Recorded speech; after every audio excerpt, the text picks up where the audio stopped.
purkataan tää Gaui NX4.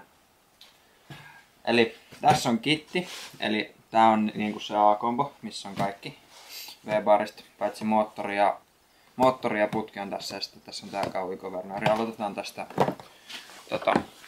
itse kombosta. Eli Gaui-tyypilliseen tyyliin kortsu päällä. Aina. Ja sitten tässä on perusspeksejä. Korkeutta, painoa. Paino on noin 2 kg lentovalmiina. Tankki on 2,2 desiä ja sitten tähän käy 425-460 lavat. Sitten siirrytään tuohon laatikkoavaukseen. Sieltä löytyy manuaali. Tässä on lisää speksejä, samat kuin tuossa laatikossa. 100% hiilikuitua. Joo, lentopaino 2 kg, tankki 2,2 desiä. 425-460 lavat, korkeus 315 milliä. Pituus kanopin kanssa 90 senttiä. Jep. Sitten boksi 2. Tämä iso laatikko on 1 varmaankin. Tämä tästä sivuun hiukan näin. Sieltä löytyy kanopi. Hyvin pakattuna selvästi. Näin.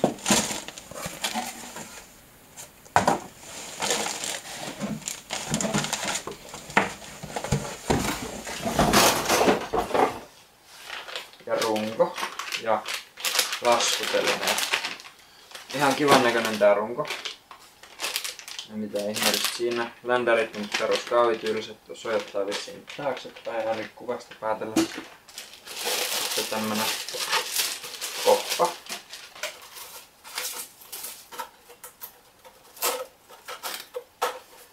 Näyttää vähän Mikado-vaikutteiselta. Pikkusen tämmönen takajuttu. Näin. Aika siisti. Gauimaisen kevyt. Hyvin tehty. Kivat maalaukset. Ja mitä ihmeellistä. Siirrytään laatikkoon numero 3. Boksi 3. Tää vaikuttaa siltä, että täällä on peräpuomia ja lapaa, mutta katsotaan.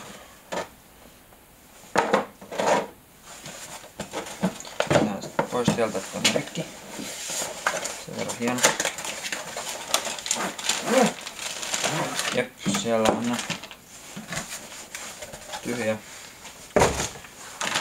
Elikkä siinä on peräfini. Ei mitään ihmeellistä. Gaui-lavat. Täällä on joku varoitus. Pitää olla varovainen lapojen tasapainon suhteen.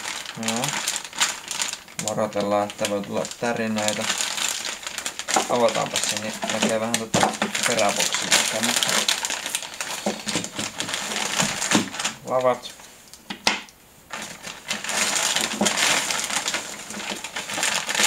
Ja luetaan peräpuomen tukia. Joo.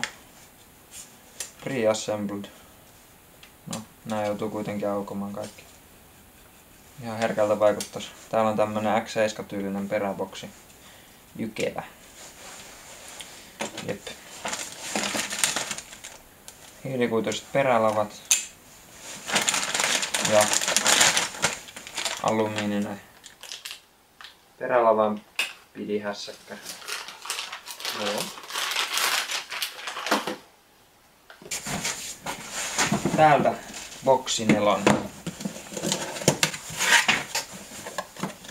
Täällä näyttäisi oleva elektroniikkaa eli V-baari, keltainen Gaui-versio, hieman kalliimpi toi päivityspulikko, $100, se on 45 se normaali.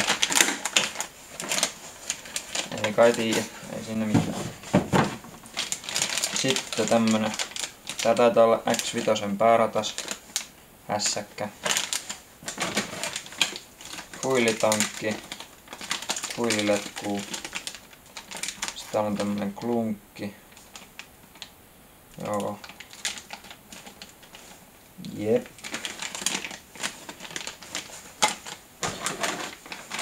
Sitten fänikotelo moottorille siis.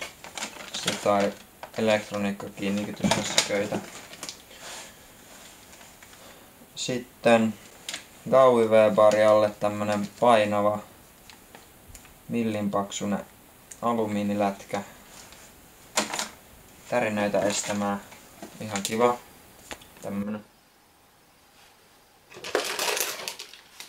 Sitten otetaanpa täältä vaikka nämä servat ulos. Oho. Näitähän on paljon.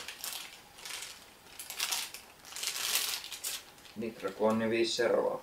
Gaui BLS Brushless. Speksit oli tuossa manuaalissa. Taas kerran täältä. Täällä on muuten runko ja länderit mennyt piiloon. Jep, elikkäs. Nää on ihan kivan näköisiä servoja mielestäni. Hyviä HV-servoja.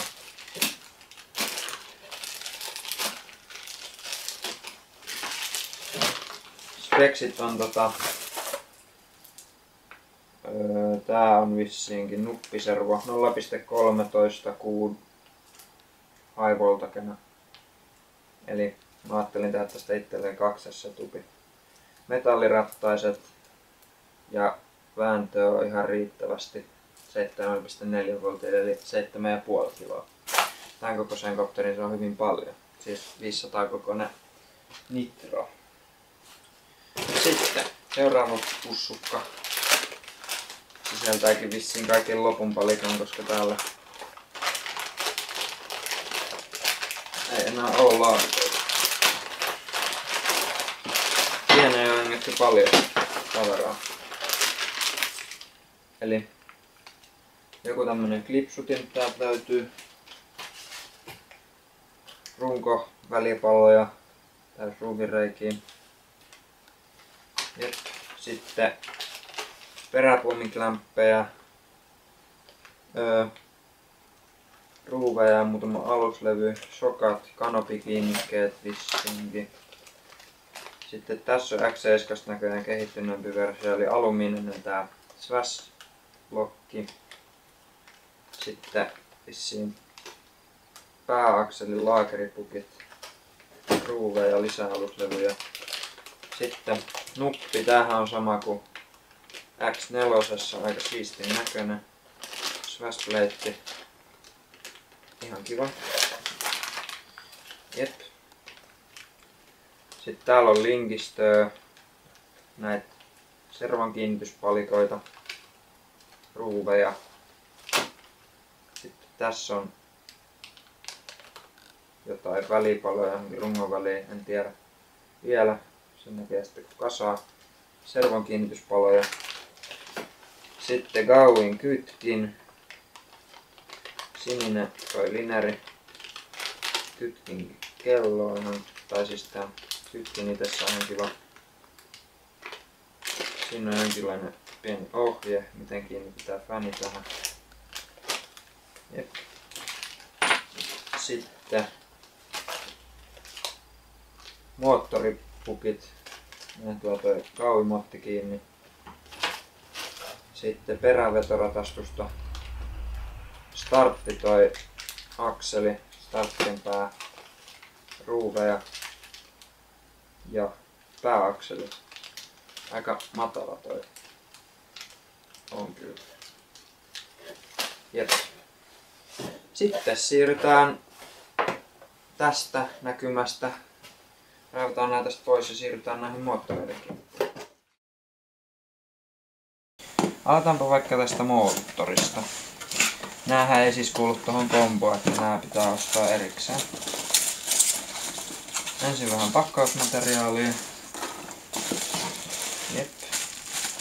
Sitten moottori on käärittynä tämmöiseen kuplamuoviin. Sen lisäksi on laitettuna muovipussiin. Täällä on jotain öljyä. Että pysyy paikat rasvassa. Tulppa on näköjään valmiiksi. Ihan jees. vaikuttaa pätevältä myllyltä. Tää on Ossin 37, mutta siellä on Gaui-logoa, Gauia ja täällä Kaasarissakin on Gauia ja silleen. Ossin moottori, hyvät puristuksetkin tuntus oleva. 37. Jep. Paketissa on myös ohjekirja ja näköjään vähän lisää pakkausmateriaalia. Ja sitten täällä on kaasuarmi tuohon kaasariin. Tässä ohjekirjassa mitä ihmeellistä, ihan perus starttausohjeet, vähän sisääajo-ohjetta vissinkin. Ohjeet osa luettua. Hyvä. Sitten mennään tänne Gauin putken puolelle. Aukeaa päästä. Tämänkään käydä kuplamuoviin, teipattu kiinni. Vähän on jonkun sormenjälkeä ja kiillottamistöhönät on vielä jäänyt tänne matkan varrelle. Täytyy vissiin vähän itse hinkkailla, kun ei ole taivanilaista osannut. Ossin pojat tiedä sitten kummalta tuolla tulee. Minkäänlaista mallimerkintää ei ole. Siellä on putken kiinnitysruuvit, sitten toi tulppa tuohon reikään, saa painetta pakoputkesta vähän. Sitten täällä on jonkinlainen ruuvi johonkin. Aha, se on kaasarin tuo armin kiinnittämisen näköjään. Mielenkiintoista. Se on täällä paketissa. Sitten tää Gaui Governori vielä. Katsotaan. Siisti pieni muovinen rasia. Vaikea näköjään avata. Se on tämmönen. Tästä aukeaa tosta.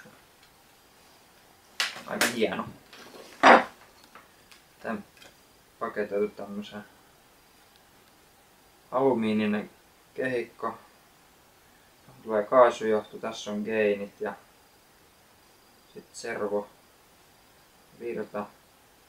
Tuohon tulee sensori, joka on todennäköisesti täällä jossain. Täällä. Täällä on sensorin kiinnitykseen muutama ruuvi ja tommonen sokka tai holkki. Jep.